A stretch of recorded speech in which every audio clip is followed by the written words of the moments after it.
In 2021, I pretty much blew my life up. And in the span of 3 months, I had separated from Garrett, quit my job teaching, and I had moved cities. And all of that within a matter of 3 months. You know, as I went through college, I started getting kind of these whispers when you're alone and you're thinking about your career. You're like, I don't know that I really want to be a teacher. That was really hard and that was really depressing. And so when some of those things started kicking in about maybe a year after being married, I had done student teaching. I was living in Nampa, Idaho, which I really didn't like. And I started getting really depressed. I mean, the weight of these decisions started kind of catching up to me. And I made some like small changes. I moved out of Nampa. It was like a suburb of Boise. So I moved into Boise and that was helpful. And we moved in with some roommates and that was helpful. And I started teaching at a school that I liked. And so I made some decisions that were helpful at the time. And right before COVID, I had a breast lump scare. It was a pretty big breast lump and lots of appointments. It took months to like figure out. And that really, in combination with COVID, made me really reevaluate my life. And I was like, you know what? I don't have time to just be sitting here with these jobs that I don't like in the city that I don't really like, married to Garrett, and I'm not enjoying that. And I just don't have time to be doing this. And so I was like, I need to make a change. I don't know exactly what the change is, but I need to make a change. So I kind of just blew my life up. And I learned some things in doing that I kind of want to share. So I'll just go chronologically. The first one that I blew up was separating from Garrett. And you know, I had a lot of questions about that because, you know, we both have kind of our own issues that we bring to the relationship, and I just didn't feel like there was emotional closeness. I wasn't enjoying the types of conversations that we were having. I'd never dated anyone else. I didn't know what else was out there. And this is something that every 6 months would kind of start, like, chirping at me, like, I don't know if I want to be married to him, like, you know. And that it became too much, and I was like, you know what? Nothing's going to change until something changes. And so I was like, okay, we're going to separate because this needs to just get decided once and for all. I'm not going to have this barking at me every 6 months for the rest of my life. And the biggest lesson that I learned in that was, I think because of growing up in like a Christian setting with a lot of these things that are kind of, they're caught but not taught. That's kind of the thing, that's a phrase that they use in a Christian setting. It's like, a lot of people are not overtly saying these things. Sometimes they are overtly saying things like, wives, submit to your husband or whatever.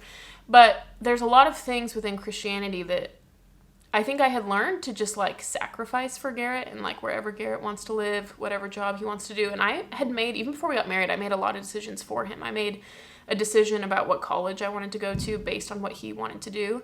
And he ended up changing his mind, but I went to that college for him. And I kind of put my life on hold for him, and I started making all my decisions for him. And, you know, it seems like selfless, but you can only do that for so long before it kind of starts catching up and it starts feeling like this is unfair. And a virtue taken too far, like selflessness taken too far, it's not a virtue anymore. I mean, it's a vice. And it gets to the point where, like, if it's virtuous, it's going to be life-giving to all these people, but it wasn't. It was like sucking the life out of me, which is then sucking the life out of Garrett. Like, it's not ultimately helping Garrett if I'm supposedly being selfless for him.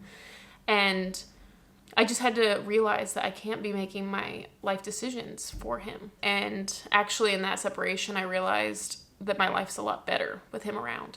I think if we had separated and I had realized that my life was worse, like with him around, if I had realized, oh, I'm more peaceful, I'm more happy, I'm more myself, you know, it would have been different, but I wasn't. I felt like, wow, this is my best friend, and these are issues that I can definitely work on.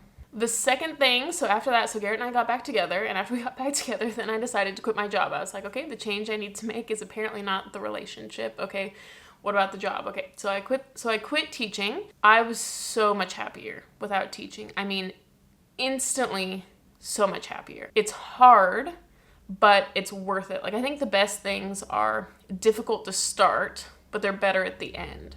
Versus there are some things like teaching that was easier to start because, you know, there's a whole path for how to do it. There's college but it was kind of life-sucking to finish. I mean, as time goes on, I'm just hating it.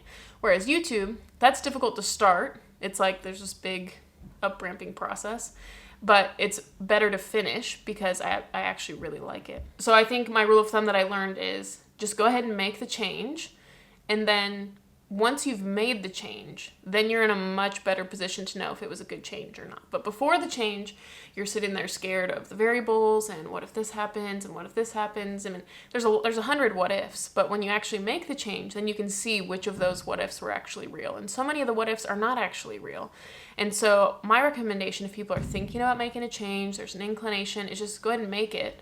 And then so much will become more clear. All the murkiness goes away. The final one that I changed was Garrett and I had been thinking about moving for a long time. And we finally decided that we were going to move back in with my parents for like 9 months or however long it was to save up so that we could move to California. Because we've been wanting to move to California for a long time, despite what, everybody's on the news, remembering California's terrible. And we were like, okay, we're going to do it. And so we just kind of decided, like, every time I make a change, I don't regret it. And I could always go back. If I wanted to, if I came to California and decided I hated it, I could easily go back to Idaho. So we decided to make the change. So we Airbnb'd here for a couple months. I didn't know that I could be so happy. Like, I think a different part of myself came alive in San Francisco. I didn't know so much happiness existed for me. I don't know that I've talked about this a lot on my channel, but I dealt with depression massively from the ages of like 16 to 22, let's say, and really, really, really, really bad. And a lot of it came from just not living a life that felt meaningful to me. It's like everything felt pointless, and just waking up every day feeling like it's not going to get any better. Like there's no light at the end of this tunnel. And I just had no idea that I could be this happy. For me, Boise was really like a 9 out of 10. I think, like, sometimes you hear jokes about Boise on movies, like occasionally about like a city you don't want to go to, like on La La Land, there's a joke about him going to Boise. And I actually loved Boise. Like, for me and my preferences, it was like a 9 out of 10. And so it was a really big risk to like leave a 9 out of 10 for this potential, like, people are saying a lot of bad stuff about California and San Francisco, and I'm leaving this 9 out of 10 for this. I don't know. But I just kept hearing this voice. Like, I just kept like, I want to leave. I want to leave. I've only ever lived in Idaho. I really want to leave. Then we came here, and this is, to me, San Francisco is like a 10 out of 10. They talk about like San Francisco, like some people just love it, and it just like resonates with them. It like gets in your heart. And it absolutely has for me. I love this city. I'm just happier than I've ever been. And I think what I learned from this decision is to not settle. Like, 10 out of 10s actually exist. And I think one thing that I learned about this is if you're asking the question, is this right for me? Is this not right for me? It's probably not. And I never used to think that. I used to just be like, well, I'm just an overthinker. And even if I was in the right thing, I would probably just be questioning it anyways, because I'm just an overthinker and I think too much. And all that's true. And I overthink a lot. I think to death about decisions. And then once I've made the decision, I'm still thinking to death about it, but not this one. As soon as I moved here, I just felt such peace. I felt like myself, a new part of myself like woke up.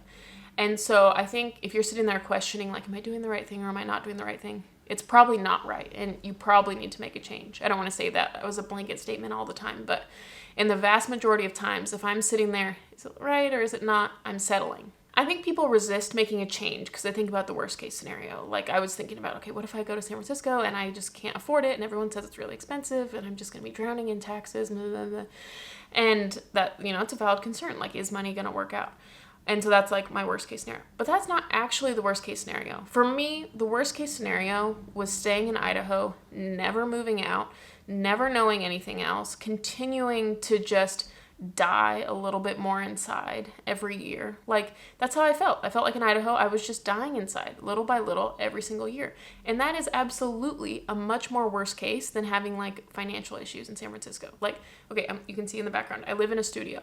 I am 1,000 times happier than I would 1,000% rather be here. And actually, money is not actually a problem, but I would 1,000% rather be here and struggling financially than be in Idaho and have a big yard and have a 4-bedroom house or whatever that you could afford. It's just your priorities. You know what I mean? And for someone else, San Francisco would be the life-sucking thing, and staying in San Francisco, maybe they'd just be dying a little bit, gradually over a year, and moving to Idaho would just really awaken part of them. That's absolutely probably the case for lots of people. And so it's a very subjective thing. And I heard this quote, what you enjoy always works out. And okay, it's kind of circular reasoning if you think about this. Okay, so I came to San Francisco and I'm really enjoying it. Therefore, I'm like, oh, it worked out. Like if you enjoy it, you're like, okay, it worked out. So pretty much if you enjoy something, you enjoy something, because enjoying something and it working out are kind of synonymous. Like if you hate it, like if I hated it in San Francisco, I wouldn't say that this worked out. Like the measure of if something worked out or not is if you enjoy it or not. So you can kind of reverse that order, and instead of like seeing if it works, like seeing if you enjoyed it and then saying it worked out, you can just chase things that bring you joy. I feel like this is like, it's kind of circular reasoning, but pretty much what you enjoy always works out. And if there's a what if, like, I wonder if I would like this, that's where you should go. Like, there's a lot of things that you don't know if you're going to enjoy it. And I feel like that's what your 20s are all about. And even further, like, I just hope that I'm doing this actually all throughout my life. Just, I've got this inclination, oh, I wonder what if, and just following the what ifs throughout my life, because I've never been sad following the what ifs. And if you follow a what if and you don't like it, you can always go back. But there are chances that I didn't take, and those are my biggest regrets in life, because you just don't know, and now it's a big question mark. And then you can fill it in with all sorts of assumptions, like, wow, this would have been perfect, and, you know, it's really hard to know. One marker that I think of is if everyone died around me, like, let's say my family died, my friends died, pretty much, like, all the important people in my life died, what would I want to do? And, like, I would want to live in San Francisco. I would feel a lot less guilt. But in talking to my family about it, every time I talk to, like, my mom, she's like, you just seem so much happier. And she's like, that's all I want for you. And I think sometimes in trying to be selfless for family members, like, I'm like, okay, I'll just stay in Idaho, and because they want me here. I was just dying inside and, you know, surly and grumpy, and they don't want that. That's not what they want. That's not really selfless. The world doesn't need all these self-sacrificing people who hate their lives and are grumpy. It needs more people who are lit up and who are happy and who are doing what they love, because that's the really most impactful thing. The best thing that you can do for your family or for your friends or your spouse is just do what you want and be a happy person. And then that'll be contagious and you'll spread that to them. But it's not by sacrificing everything you want or making decisions that you think that they want, but you don't actually want. So yeah, this is just a video to say, don't settle. Stop settling. I think if I had one message in the world to people, it's stop settling. Stop thinking that stability is the be all end all, because just because something's stable doesn't mean it's good. It could be bad and stable. It could be very consistently and very bad stable wise. The only way that you lose at life really is to settle and not take risks. So yeah, thank you so much for watching. Bye.